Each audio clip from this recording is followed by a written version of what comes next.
মাত্র একটা ডিম আর আটা দিয়ে বিকেলের জন্য ঝটপট এই নাস্তাগুলো তৈরি করে নিন। আসসালামু আলাইকুম everyone, welcome back to my channel. এখন আমি আপনাদের তৈরি করে দেখাবো বিকেলের জন্য অসম্ভব মজাদার নাস্তা বা তেলের পিঠা। যে যেটাই বলেন না কেন খেতে হবে অনেক বেশি মজার, আর তৈরি করতেও খুব বেশি উপকরণ লাগে না। ঘরে থাকা অল্প কিছু উপকরণে একদম সহজে তৈরি করে নেওয়া যায়। সকাল বিকেলের নাস্তা বা বাচ্চাদের টিফিনেও খুব সহজে এই নাস্তাগুলো দিয়ে দিতে পারবেন। তাহলে আর কথা না বাড়িয়ে চলে যাচ্ছি মূল রেসিপিতে। বিকেলের নাস্তা তৈরির জন্য প্রথমেই মিক্সিং বলে নিচ্ছি। হাফ কাপ পরিমাণ কুসুম গরম তরল দুধ। তরল দুধের পরিবর্তে কুসুম গরম পানিও ব্যবহার করতে পারেন। 1/4 কাপ পরিমাণ চিনি।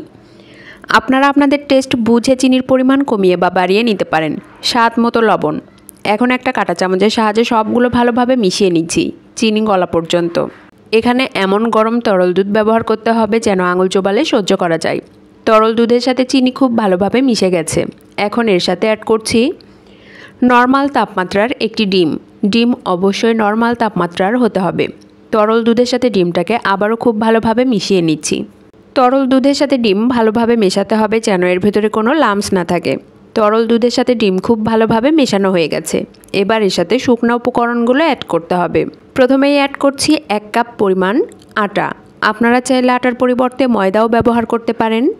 1 চা চামচ পরিমাণ অ্যাক্টিভ ড্রাই ইস্ট। ইস্ট যে কোনো বড় মুদি দোকানে পেয়ে যাবেন, তবে অবশ্যই চেষ্টা করবেন ভালো মানের ইস্ট ব্যবহার করতে। এবার একটা কাঁটা চামচের সাহায্যে সবগুলো খুব ভালোভাবে মিশিয়ে নিচ্ছি। আমি একটা কাঁটা চামচের সাহায্যে মিশিয়ে নিচ্ছি, আপনারা চাইলে হাত দিয়েও মেশানোর এই কাজটি করতে পারেন। সব কিছু ভালোভাবে মেশানোর পরে এবার এর সাথে অ্যাড করছি 1 টেবিল চামচ পরিমাণ রেগুলার রান্নার তেল। এখানে অবশ্যই রান্নার সাদা তেলটাই ব্যবহার করতে হবে, কোনো রকম ফ্লেভারফুল তেল ব্যবহার করা যাবে না। তেল অ্যাড করার পর আবারও সবগুলো ভালোভাবে মিশিয়ে নিচ্ছি। মেশানোর এই পর্যায়ে যদি মনে হয় মিশ্রণ অনেকটাই নরম হয়েছে, তাহলে এর সাথে আরও কিছুটা আটা অ্যাড করতে পারেন। আটা অ্যাড করে আবারও খুব ভালোভাবে মিশিয়ে নিতে হবে।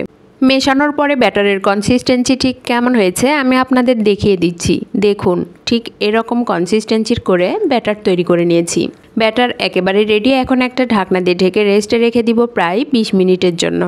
20 মিনিট পর ঢাকনা সরিয়ে দেখুন ব্যাটার অ্যাক্টিভ হয়ে কতটা ফুলে গেছে আর কতটা পারফেক্ট হয়েছে।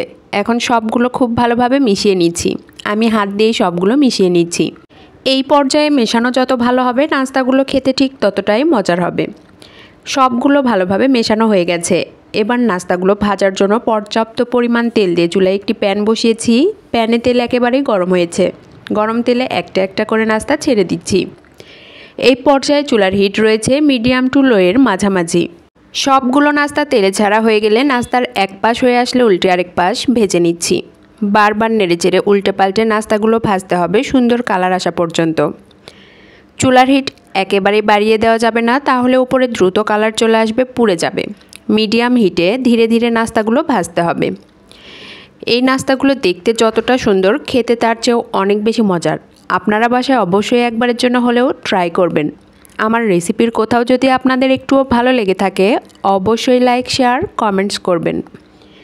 ইউটিউব চ্যানেল থেকে দেখলে চ্যানেলটি সাবস্ক্রাইব করবেন, আর ফেসবুক পেজ থেকে দেখলে পেজটিতে একটা লাইক অথবা ফলো দিয়ে দিবেন। কথা বলতে বলতেই দেখুন কত সুন্দর কালার চলে আসছে। নাস্তাগুলো ভাজা হয়ে গেছে। এবার একটা স্ট্রেনারের সাহায্যে সবগুলো নাস্তা তুলে নিচ্ছি। নাস্তাগুলো সার্ভ করে দেখিয়ে দিচ্ছি কতটা মজার। একেবারেই নরম তুলতুলে, মুখে দেওয়া মাত্রই মিলিয়ে যাবে। আর ডুবো তেলে ভাজার পরেও কিন্তু নাস্তাগুলোর সাথে কোনোভাবেই তেল লেগে থাকবে না। এবার একটা নাস্তা ভেঙে দেখিয়ে দিচ্ছি কতটা নরম তুলতুলে। আশা করি আমার রেসিপি আপনাদের সকলেরই অনেক ভালো লেগেছে। এতক্ষণ আমার সাথে থাকার জন্য সবাইকে অনেক অনেক ধন্যবাদ। আসসালামু আলাইকুম, আল্লাহ হাফেজ।